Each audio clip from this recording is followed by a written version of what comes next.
Hello everyone and welcome to this video on this course of getting started with Angular. In this part of the video, we will be looking at the ngFor structural directive. We have looked at the ngF structural directive. We have looked at two attribute directives, ngClass and ngStyles, and different ways of implementing them. And in this part of the video, we'll be looking at the ngFor structural directive. ngFor is also structural directive because it also adds elements into the DOM. Basically, it manipulates the DOM just like the ngIf directive. So to sum it up theoretically, ngFor is used to iterate, go over or loop over a list, and that list can contain strings, integers, or even objects, dictionaries. I won't say dictionary is a Python term, but yes, it can loop over an array of objects, an array of strings, or an array of integers, and then use those elements to output something on the DOM, on the HTML file. So yeah, that was a very basic, brief, I would say not so very good definition of ngFor, but I'm pretty sure you guys will get a very good understanding of it once I walk you guys through an example.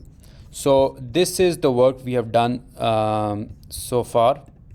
We have in the previous videos, and this is everything that we have been doing over the course of the different videos. What I want to do right now is below the welcome to the customer page, I want to use my ngFor to possibly create a list of you can say integers. Yeah.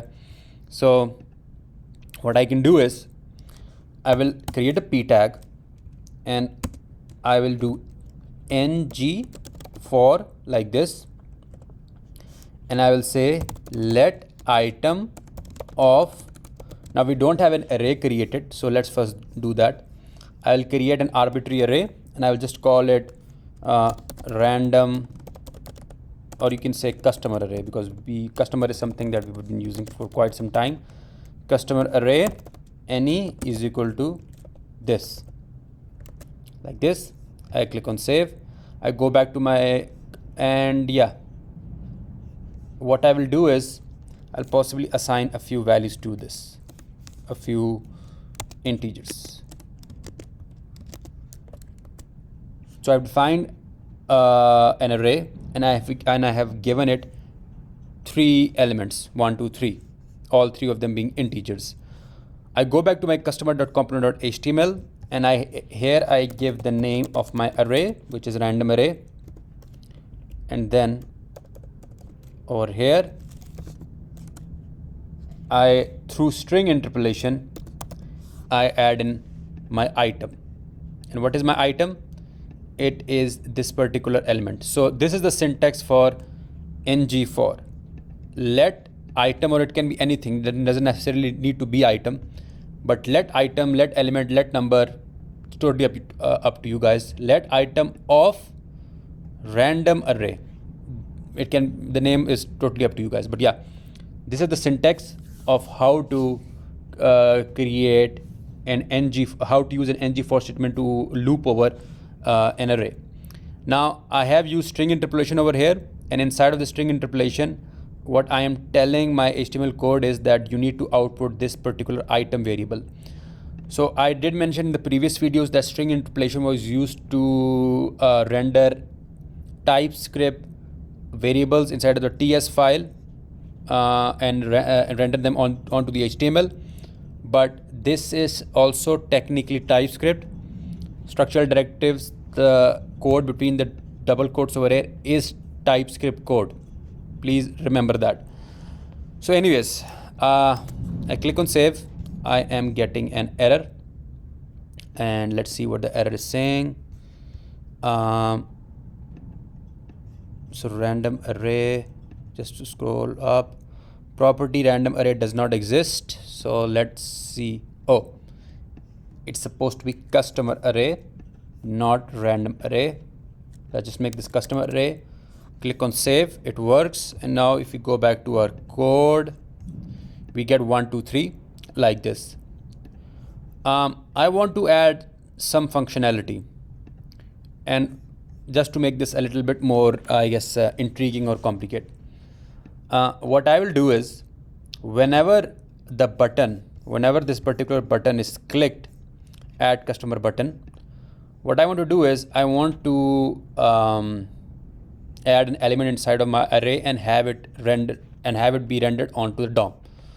So how I can do that is, first I go over here and look at my button element. So the button element has add new customer. This is the function which is being called. We'll go inside add new customer, and what we'll do is we will do this dot customer array dot push, and let me just import math dot random. So math dot random will just pick up any random element, any random number, and add it to the array.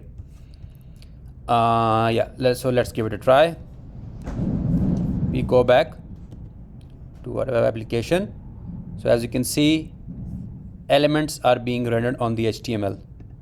So whenever I click this button, math.random picks up a number and then adds it to the array.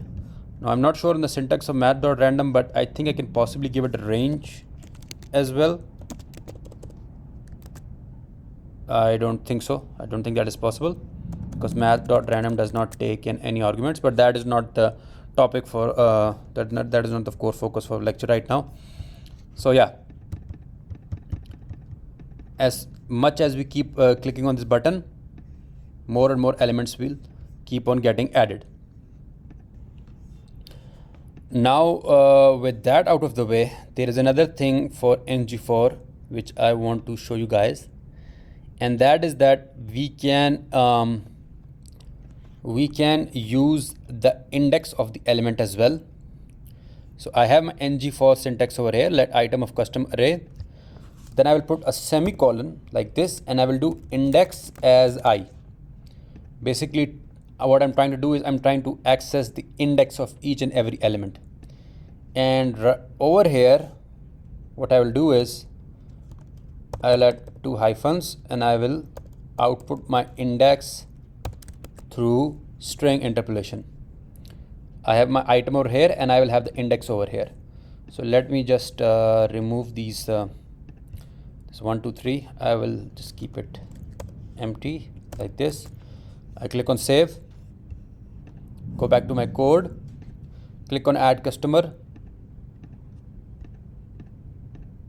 As you guys can see, I am getting random numbers between 0 and 1, but I'm also getting 0 1 2 3 4 5 6, which are basically the index of my elements inside of that array. So yeah, one last thing before I end this lecture is that I want to show you guys how you guys can use objects to access properties inside of an array, and how I can how I will do that is, instead of pushing math.random, we can push something like this. Name, let's use my name, and age can be, it has to be a string like this. We click on save, and instead of outputting the item, I would like to output the name like this. So basically I'm trying to access the element inside of my object, because all this item is, it's a JavaScript object, and I'm trying to access attributes of that object using the key name, because name is the key and Mohit is its value. So if I go back to the code over here, I get, so I am successfully accessing the name attribute using the name key, the attribute inside of a JavaScript object using the name key. So yeah, this was a very basic level introduction to ngFor. I hope you guys found this video useful. If you guys did find this video useful, feel free to share it, feel free to give it a like, for that helps me out a lot. And until we meet in the next video, this is Mohit Lodi signing off.